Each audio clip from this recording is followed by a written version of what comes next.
അങ്ങിൽ ഞാൻ ശരണപ്പെടുന്നു. എന്റെ അന്തരാത്മാവിലേക്ക് ഒഴുകിയിറങ്ങിയ ദൈവകരുണ. Sister ഫൗസ്റ്റീനയുടെ diary. ഈശോമിശിഹായ്ക്ക് സ്തുതിയായിരിക്കട്ടെ. ഈശോ ഏറ്റവും പ്രിയമുള്ള സഹോദരങ്ങളെ, വിശുദ്ധ മരിയ ഫൗസ്റ്റീനയുടെ ഡയറിയിൽ ഈശോ വെളിപ്പെടുത്തി കൊടുത്ത ദൈവകരുണയുടെ ആഴങ്ങളെ കുറിച്ചാണല്ലോ ഈ ദിവസങ്ങളിൽ നമ്മൾ പങ്കുവയ്ക്കുന്നത്. ഇന്ന് പങ്കുവയ്ക്കാൻ ആഗ്രഹിക്കുന്നത് ഈശോ വിശുദ്ധിയോട് പറഞ്ഞ ഒരു നവനാൾ പ്രാർത്ഥനയെ കുറിച്ചാണ്. ഒരു 9 ദിവസത്തെ നൊവേന. ഇത് ആരംഭിക്കുന്നത് ദുഃഖവെള്ളിയാഴ്ച മുതൽ പുതുഞായറാഴ്ച വരെ വരുന്ന 9 ദിവസങ്ങളാണ്. ഈ നൊവേനയെ കുറിച്ച് ഈശോ വിശുദ്ധിയോട് പറയുന്നു. 796 ഖണ്ഡികയിൽ ഈ നൊവേന വഴിയായി ആത്മാക്കളിലേക്ക് എല്ലാവിധ കൃപകളും ഞാൻ ഒഴുക്കും.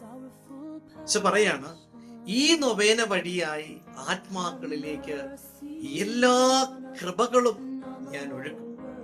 അതോടൊപ്പം തന്നെ 1709 ഖണ്ഡികയിൽ ഈശോ പഠിപ്പിക്കുകയാണ്, ഈ 9 ദിവസങ്ങളിൽ കരുണയുടെ ഉറവിടത്തിലേക്ക് നീ ആത്മാക്കളെ കൊണ്ടുവരണമെന്ന് ഞാൻ ആഗ്രഹിക്കുന്നു.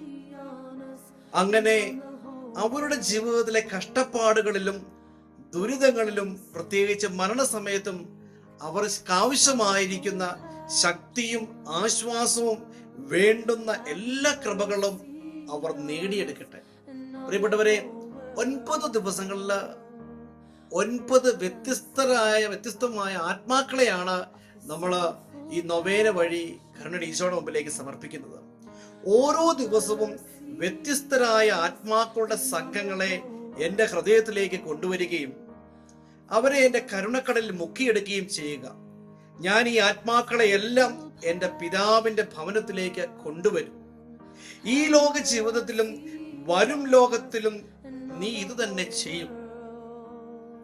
എൻ്റെ കരുണയുടെ ഉറവിടത്തിലേക്ക് നീ കൊണ്ടുവരുന്ന ആത്മാവിനെ ഞാൻ ഒന്നും തന്നെ നിഷേധിക്കുകയില്ല. എൻ്റെ അതിദാരുണമായ പീഡാസഹനത്തിന്റെ ശക്തിയാൽ ഈ ആത്മാക്കൾക്ക് വേണ്ട കൃപകൾക്കായി ഓരോ ദിവസവും നീ പിതാവോട് യാചിക്കുക. പ്രിയപ്പെട്ടവരെ, 9 ദിവസത്തെ ഈ നൊവേന വഴി കർത്താവിശ്വംസിഹ നമ്മൾ സമർപ്പിച്ച് പ്രാർത്ഥിക്കുന്ന 9 വ്യത്യസ്തമായ ആത്മാക്കളെ, അതായത് 1-ാം ദിവസം നമ്മൾ സമർപ്പിച്ച് പ്രാർത്ഥിക്കുന്നത് എല്ലാ പാപികൾക്കും വേണ്ടിയിട്ടാണ്. 2-ാം ദിവസം ലോകത്തിലുള്ള സകല വൈദ്യരുടെയും അതായത് എല്ലാ വൈദികരുടെയും സന്യസ്തരുടെയും ആത്മാക്കളെയാണ്. 3-ാം ദിവസം നമ്മൾ സമർപ്പിക്കുന്നത് ഭക്തി തീഷ്ണതയും വിശ്വസ്തതയുമുള്ള എല്ലാ ആത്മാക്കളെയും നമ്മൾ സമർപ്പിച്ച് പ്രാർത്ഥിക്കുന്നു.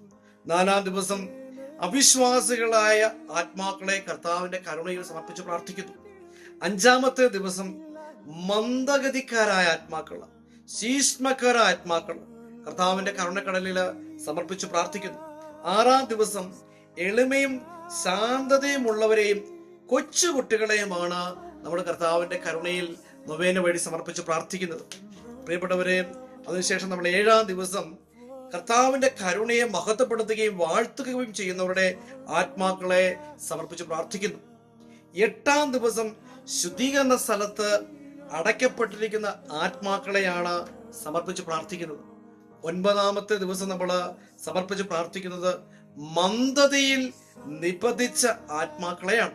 ഇങ്ങനെ 9 വിഭാഗത്തിലുള്ള ആത്മാക്കളെ നമ്മൾ ദൈവ കരുണയ്ക്ക് മുമ്പിൽ കൊണ്ടുവന്ന് ദുഃഖ വെള്ളിയാഴ്ച മുതൽ പുതുഞായർ വരെയുള്ള 9 ദിവസങ്ങളിൽ ഇവർക്ക് വേണ്ടി സമർപ്പിച്ച് പ്രാർത്ഥിച്ച് ഈ ആത്മാക്കളുടെ മേൽ കരുണ വെളിപ്പെടാൻ വേണ്ടി പ്രാർത്ഥിച്ച് ദൈവകരുണയുടെ നൊവേനയും ലുത്തീനയും ഒക്കെ ചൊല്ലി പ്രാർത്ഥിച്ച് പ്രിയപ്പെട്ടവരെ ദൈവ കരുണയ്ക്ക് പ്രതിഷ്ഠിക്കുകയാണ്.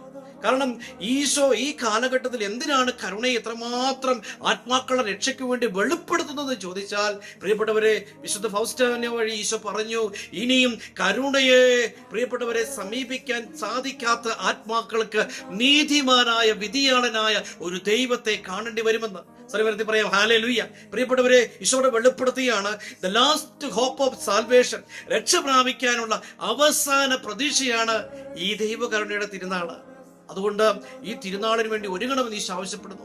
9 വ്യത്യസ്തമായിട്ടുള്ള ആത്മാക്കളെ സമർപ്പിച്ച് ഈ നൊവേനയൊല്ലി പ്രാർത്ഥിച്ച് കർത്താവിന്റെ കരുണയിൽ ശരണപ്പെട്ട് പ്രിയപ്പെട്ടവരെ, വരുന്ന ദൈവകരുണയുടെ തിരുനാളിൽ നമുക്കും മാമോദീസയ്ക്ക് തത്തുല്യമായിട്ടുള്ള ഒരു ആത്മവിശുദ്ധിയിലേക്ക് സ്വർഗം നമ്മളെ വിളിക്കുന്നു എന്ന് നമ്മൾ മനസ്സിലാക്കാം. ഈശോയുടെ കരുണയിൽ ശരണപ്പെട്ട് നമുക്ക് ഏറ്റു പറയാം, എൻ്റെ ഈശോയെ അങ്കിൽ ഞാൻ ശരണപ്പെടുന്നു. ഈശോ മിശിഹായ്ക്ക് സ്തുതിയായിരിക്കട്ടെ. ആമേൻ.